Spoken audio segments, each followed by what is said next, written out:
Good morning mga Lods. So, araw ng Tuesday ngayon.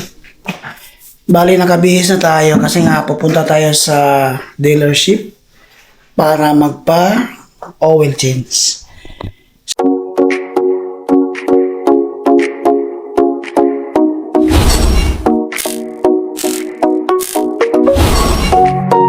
So, kumain na rin ako, ano? So, ang appointment natin is 7:30. So, alas 7 na dito ng umaga. Malapit lang naman yun, dyan sa may Marine Drive. Kumain na rin ako. So, ready to go na tayo, no? Naka-t-shirt lang tayo, tapos naka-short. Kasi nga, hindi naman, ngayon, mainit ngayon itong araw na to.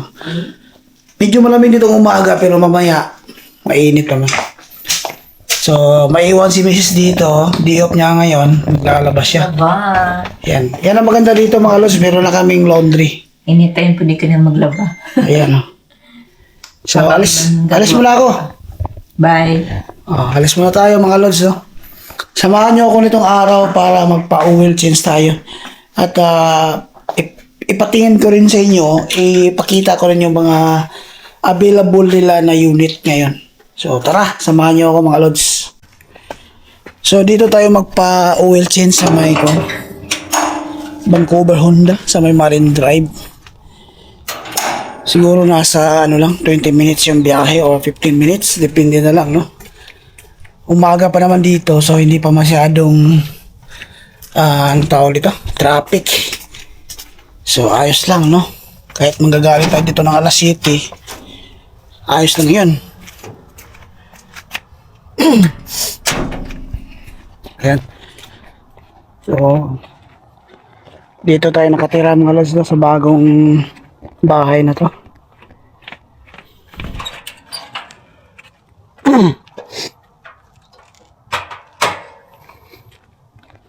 Ano na kasi itong sasakyan? Naka 9,000 kilometer na. Kaya kailangan na magpa-oil change. So, lang tayo, naka-t-shirt, tapos naka-short. Continuous recording will now start. So, hindi sumama si Mrs. mga Lods, no? Gawa ng magpaano lang naman tayo, oil change, tapos balik agad.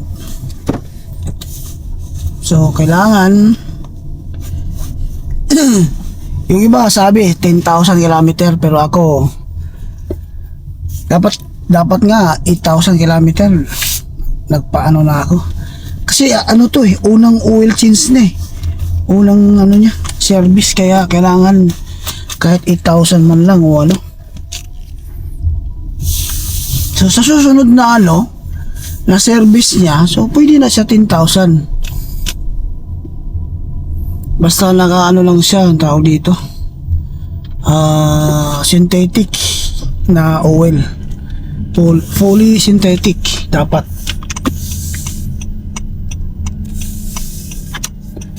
Dapat bigyan din natin ng ng magandang maintenance yung sasakyan mga Lods, kasi nga habang buhay natin to gagamitin, so kailangan natin alagaan ng maayos lalong lalo na kung ito pa ay hinuhulugan pa natin o mga Lods, hinuhulugan pa natin itong sasakyan na to. Bago ito yung kinuha namin, so kinuha lang namin to last March itong taon na to. So let's say March, na ngayon, August, March, April, May, June, July, August. So nakalimang buwan siya bago change oil or oil change. So tama lang mga Lods, no? Sa susunod na oil change na another 5 months ulit. Ganun lang. Alamin natin mamaya kung magkano yung change oil niya sa unang change oil, sa unang niya.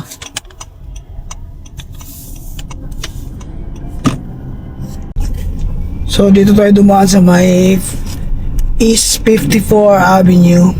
Bali, sa likod lang ako dumaan. Hindi ako dumaan sa may 49th Avenue. Dito kasi malapit na sa Marine Drive, kaya dito na ako dumaan. May shortcut dito eh. Papuntang Marine Drive. Yung Marine Drive na yon, dire-diretsuhin mo na yon, papuntang factory outlet, matadaanan natin yung Vancouver Honda. Kung saan tayo magpapa oil change. So, ayan yung itsura dito mga lods. Tapos liliko tayo rito mga lods sa may Night Street. Pagbaba mo dyan sa may kaliwa, Marine Drive na yan. So, dire-diretso na yan papuntang Vancouver Honda. Mas maganda nga dito, no? Dito na lang. Dito na lang tayo mga lods. Ayan.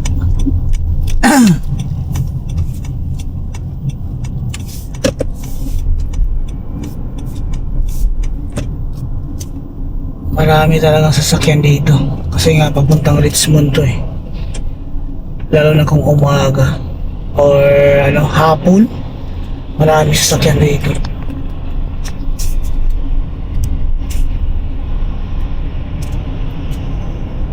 So, napakadali lang kapag dito ka dumaan, no?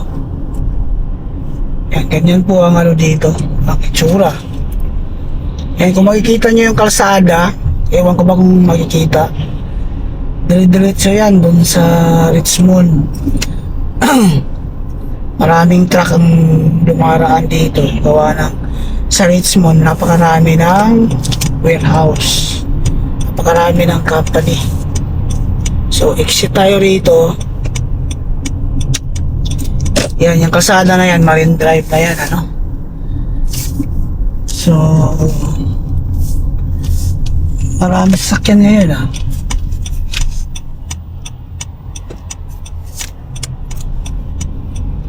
Ayan, singit lang tayo rito. Wala namang problema, basta mag-signal ka lang. So, dire-diretso na ito mga lods, Medyo maraming sasakyan, sa bagay, Martes ngayon mga lods, holiday kahapon. So, kahapon kasi hindi lahat may pasok, kaya walang katao-tao. So, ngayon, unang pasok ng mga tao, Martes. Kaya marami sasakyan. So, ayos lang yan. Hindi naman siya literal na talagang bumper to bumper yung traffic. Diba? So, yung recall pa lang nito mga lods, hindi pa nagagawa. Kasi nga, pa tayo, appointment. So, inaantay pa natin yung tawag nila. Naka-appointment siya ngayong 17, itong buwan na to. So, hindi pa sigurado yun kasi nga maraming nakapila. In order pa yata nila yung yung materialis. I mean, yung nito. Para maayos to, yung parang tire repair kit nga, papalitan yun. Nag-order pa sila ng bago. Tsaka yung system daw nito, kailangan daw i-update, hindi natin alam kung paano. Sila lang ang pwedeng gumalaw nito, kaya yun ang sabi, Kaya nagkaroon siya ng safety recall. So hindi pa siya nagagawa mga lods. Antayin na lang natin kapag tumawag na yung Honda sa atin. So ang gagawin lang ngayon is yung oil change. So malapit na tayo mga lods, liliko lang tayo rito. So medyo marami sasakyan to kasi nga papuntang airport. Ayan sa kaliwa ko, Vancouver na yan. Vancouver Honda na yan. Ayan Vancouver Honda.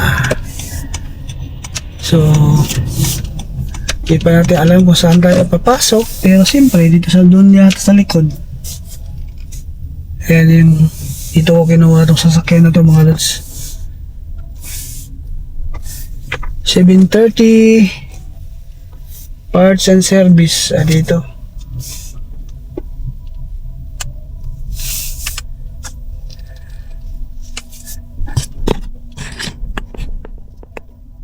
So parking muna tayo dito mga lods. Yan, nakapark.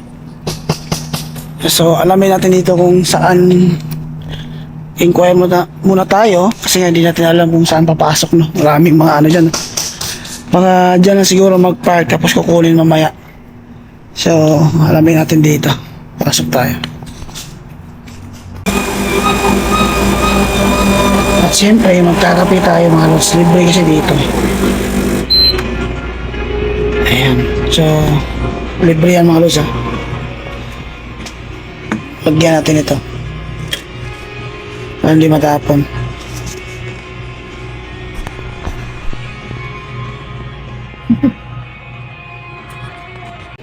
Ang mahal ng ano mga lods sa ano dati sa Nissan, ano lang, yung 125 plus tax. Dito, yung oil change, 150 plus tax. May kamahalan pala sa Honda.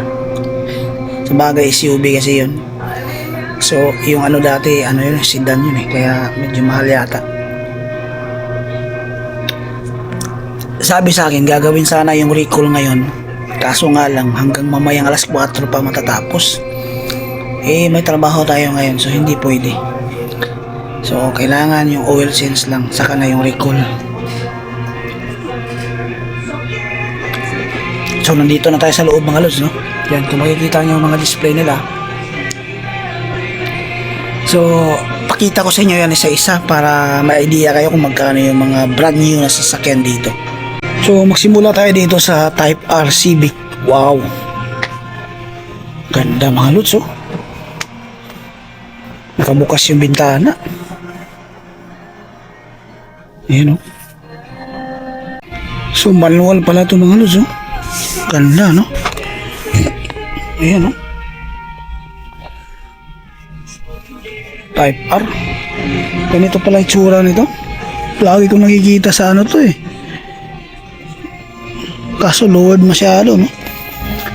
Tingnan mo yung gulong, oh. Ganda. Magkano presyo nito? Wala naman nakalagay.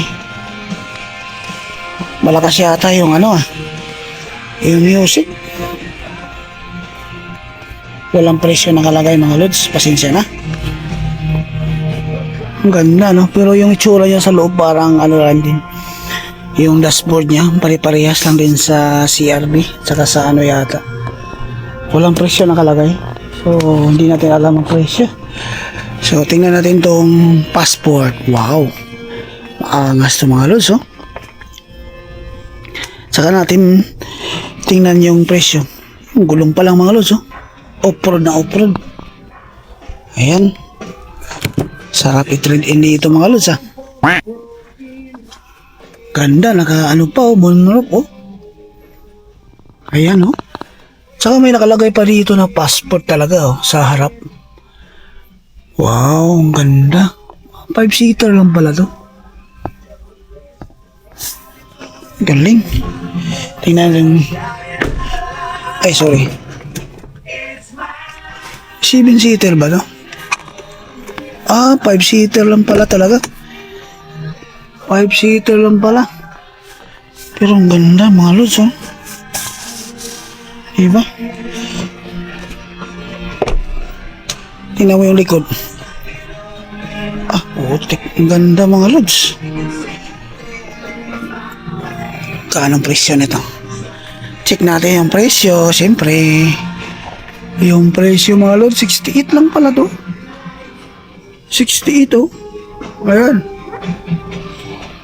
Pero panalo. Hanip. So yan, Odyssey yan.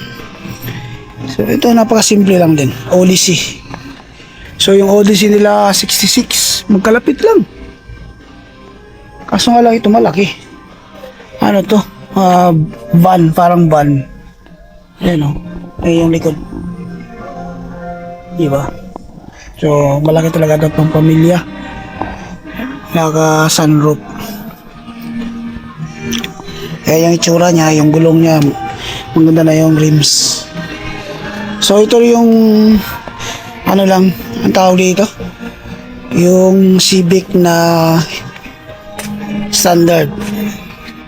Yung presyo 30,000. So ito yung itsura lang ano, yung Civic lang na Standard lang na setup. Ayan. So ito naman ay Honda Accord yata to. Honda Accord. Ayun, Accord nga. Hybrid. Touring. So yung presyo niya 48,000. Kaya ni DP. So itsura ng loob. Naka-leather seat din siya. Ito lang problema sa napaka-lowered, no? Oh, grabe, bay. Ganda, oh. Lowered lang talaga masyado, no? Parang iba yung leather niya, no? Oh, parehas lang. Parang iba, no? Ang ganda, mga lods, oh. Tingnan mo yung niya. Ayan. Medyo, ayan, oh. Malaki yung monitor niya, oh.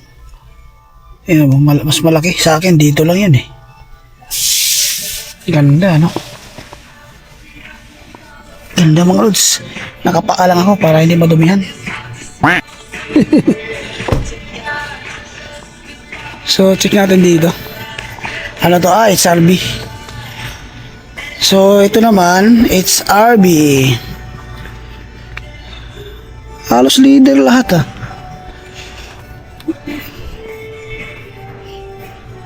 It's RB.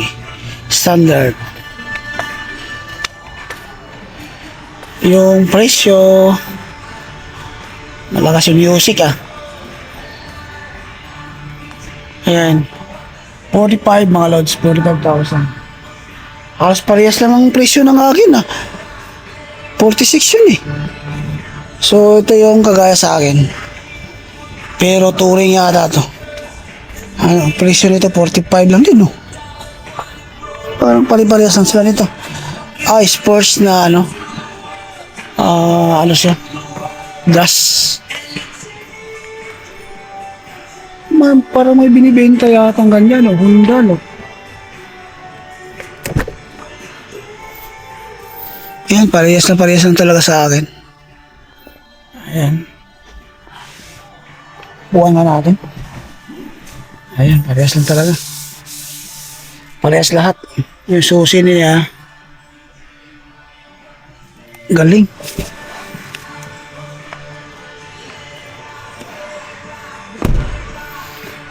Makabili ka lang galito. Ganda, no? Kano kaya yan? Mahal to, for sure. Diba? Ang tawag dyan?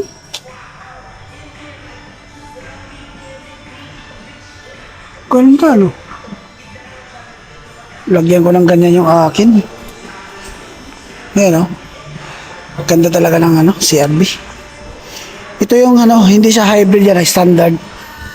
Ganyan yung itsura niya. 45,000 lang. So, dito sa kabila, ano naman to? Pilot yata to. Ayan, pilot. So, yung presyo ng may ribo na, baka nabinta na to. 73? Parang mas mahal to. Oo. Mas mahal yung pilot kaysa passport. Pilot to, di ba? Tingnan natin. Ayan, pilot eh. Black edition. Mas mahal to. Tingnan natin loob. Yun talaga maganda. Nakaano pa, oh. Protect na yan. 7-seater. 7-seater pala to. Baka yung 7-seater din yun.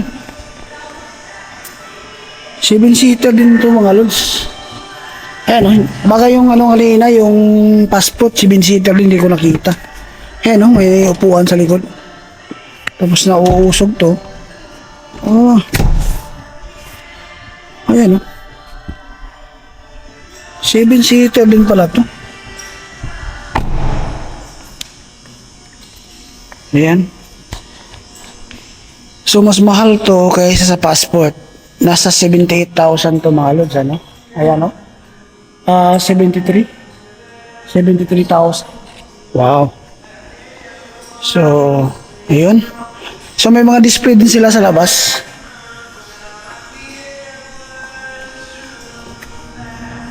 Yung mga display nila sa labas, oh. Yan. Marami din yung naka-display dito. CRV talaga malakas. 45 ngayon, 46 yung nakaraan ah. Basic. Hindi siya ano. Kaya pala. So, ito yung mga display nila dito. Yung Trail Sport na Pilot, maganda rin, no? Ano? Trail Sport. Gandang kulay, no? Ang maganda kasi nito, yung gulong, eh.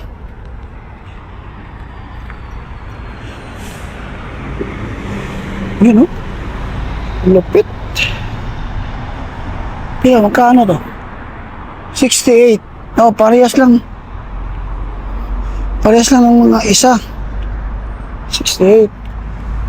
So, yung iba rito, mga ano na yan, mga Prio na yan, ayan. So, ito yung Trail Sport na Passport. Yun naman, Pilot yung kanina. Ito, Passport. Trail Sport. Ang gulong talaga nito, no? Check natin ulit yung ano, likod. Nakalock. Oh my God, napakaganda sa loob. Kulay brown. Yung presyo nito, wala. Lupit. 7-seater to. For sure. General yung ano. Yung gulong niya. General. Iba.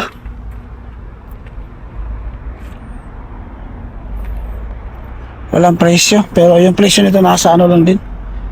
Ayan, no? Lupit, no? Pang off-road setup talaga. Ganda. So, napakaganda mga lods, no? Ganun talaga pag pumupunta tayo ng dealership, mapapaisip ka kung iti-trade in mo, ano? So, tama lang muna mga lods, no? Huwag lang muna natin i-trade in. So, yun. Yung ganap dito sa oil change nitong araw na to. So, antay-antay muna tayo dito sa loob. At least nakipakita ko na sa inyo yung mga presyo ng sasakyan.